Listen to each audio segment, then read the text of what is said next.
Sex workers' rights are human rights, labor rights, economic rights, and social rights. Sex workers exist in every facet of our communities. Sex workers must be part of all our movements for justice, for an end to poverty and violence, and for a more fair and sustainable community for all. But how do current laws harm sex workers? What do our cities and towns have control over, and what does the federal government do?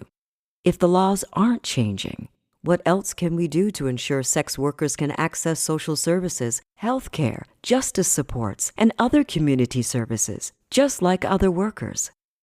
It can be a confusing landscape.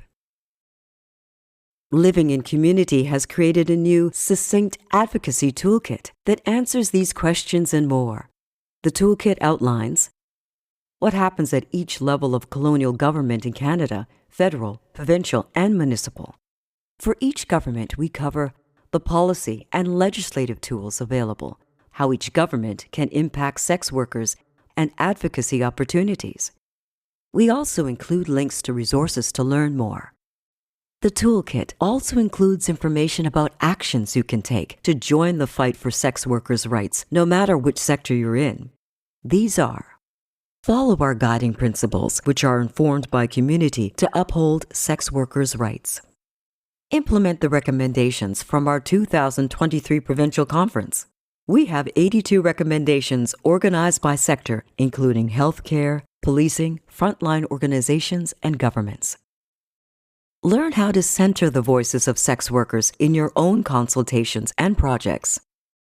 Talk about sex workers when you're speaking to governments, making recommendations, and doing advocacy work.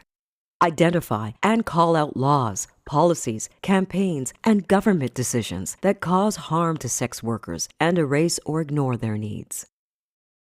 Learn more. Visit our website, www.livingincommunity.ca, to read and download our advocacy toolkit and check out our educational resources, such as online courses and fact sheets.